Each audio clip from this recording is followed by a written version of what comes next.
Nakatatakot, nakabibigla, nakalulunos na pangyayari. Ito ang lindol.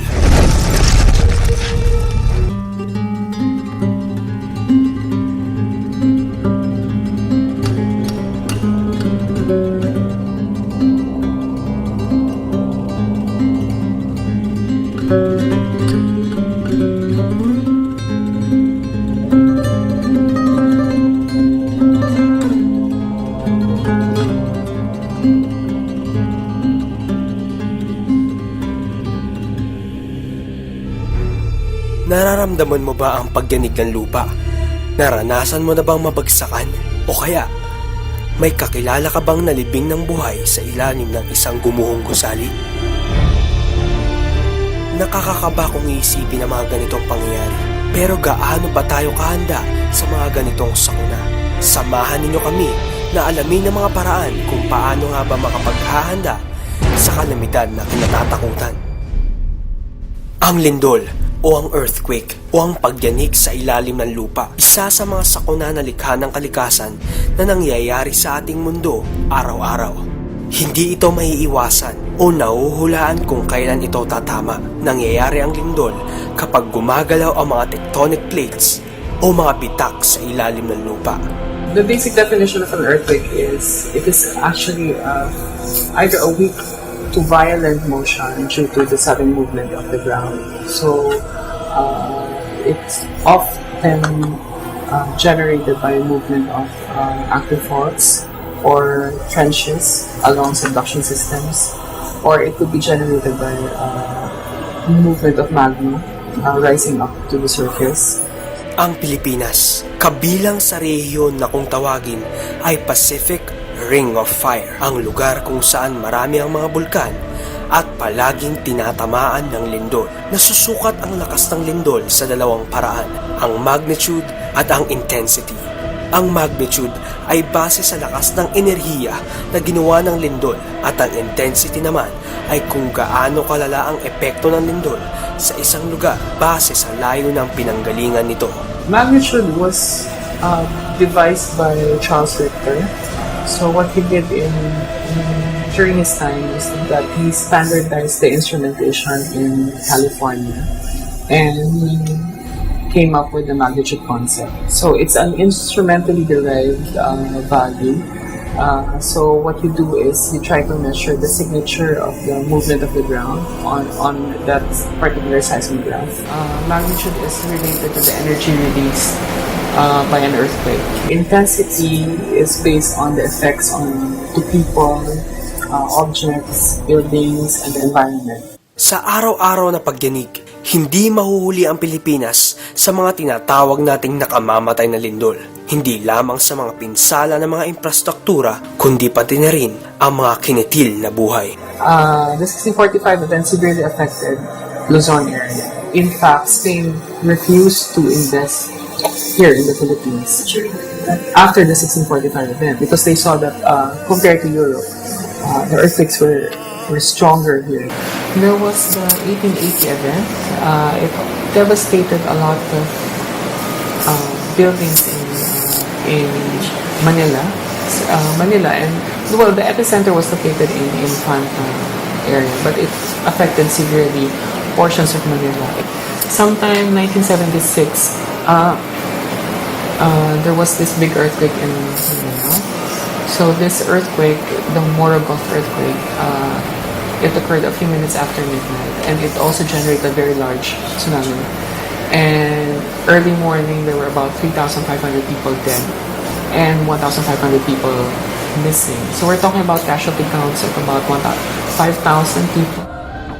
Ang July 16, 1990 earthquake ang isa sa mga pinakamalakas na lindol na tumama sa Pilipinas. May magnitude 7.8 at ang lakas ng pagyanig ay malapit sa Nueva Ecija. Maraming sinalantang mga lugar ang lindol at kabilang sa mga pinsala nito ang pagguho ng Hyatt Hotel at ang 28 mga gusali sa Baguio.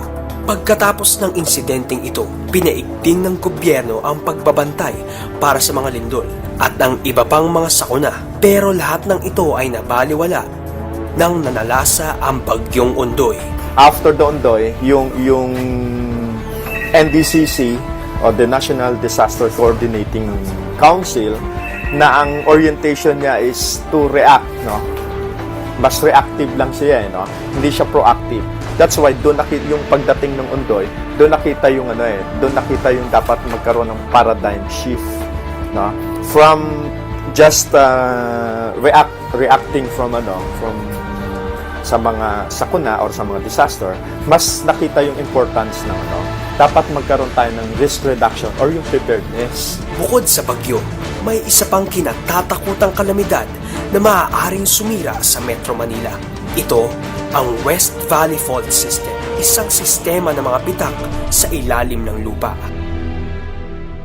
Ang West Valley Fault System ay matatagpuan sa may kaliwang bahagi ng Metro Manila. Ayon sa pananaliksik, may magaganap na malakas na lindol sa loob ng 200 hanggang 400 taon at maaari itong mangyari anumang araw ngayon. Magsisimula ito sa Marikina at dadaanan ang 5 pang lungsod. Ito ang Pasig, Maynila, Pateros, Taguig at Muntinlupa. We were able to come up with the different models on the movement of the West Valley Fault System and other fault lines that will affect Metro Manila. The most prevalent one that we think that will really devastate or give a very big damage to Metro Manila is the movement of the West Valley Fault System. You mentioned a while ago, which are the cities that will be affected by the movement. Although these are the transected cities, but nevertheless, all of them or the whole of Metro Manila will be affected.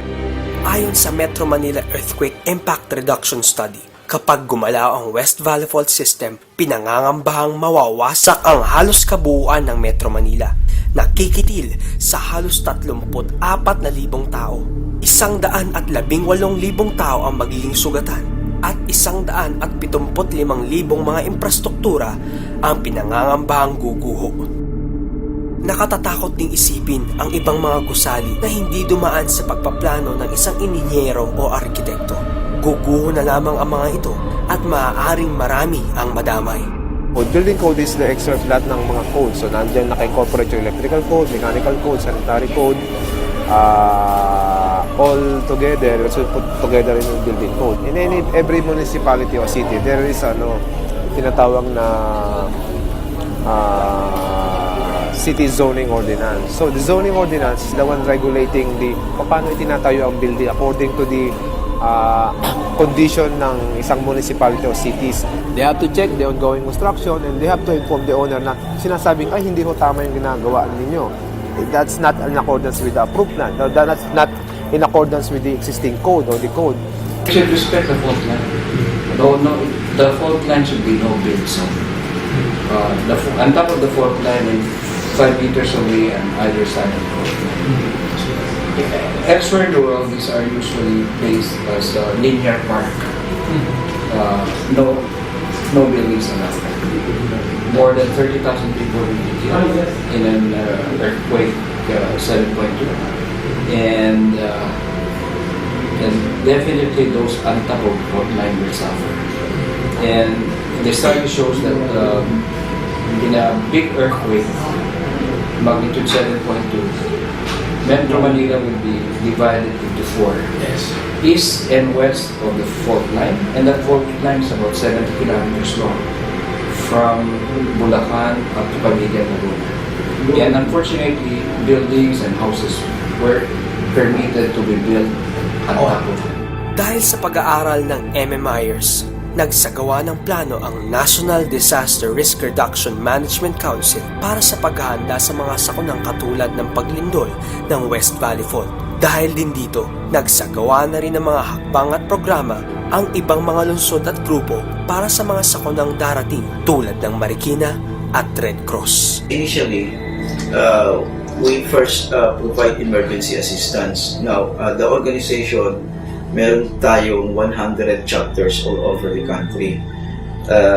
And if ever a particular province or area is affected, the first to respond is our chapter. Now, what are the initial assistance that we provide? If that deals with rescue or emergency evacuation, our volunteers also assist in the emergency evacuation. Pagdating sa usapin ng paghahanda, dyan biyasa ang pamahalaan ng Marikina. Higit na pinagmamalaki ng mga kawani ng gobyerno na handang-handa sila sa bawat aspeto ng kanilang mga programa. So ito yung aming Marikina City Disaster Risk Reduction Management Council Preparedness Program na aming ginawa noong 1998 pa namin na nagawa ito before yung mga naranasan namin mga disaster sa Marikina. Sa dami ng mga inilaan na programa, hindi maikakaila na hindi nagkulang ang gobyerno. Ngunit paano naman ang mga mamamayan ng Marikina? Alam kaya nila ang mga ito? Alam ko kasi yung tinatawag na Marikina Port Line. Aware kami kasi yung San Mateo from Montalban, hanggang Pasig, siya, dinadaanan siya ng fault line. Hahanap sa malawak na lugar, doon kami para hindi kami anuhan ng mga kahoy, walang magkano sa amin.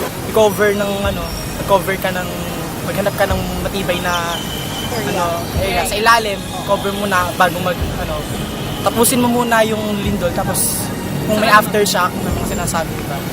Meron silang mga parang every barangay, meron silang parang seminar na pinapa-attend ng mga ready po kasi aware na po sila na talagang madadali ng fault line yung Marikina from Montalban, San Mateo.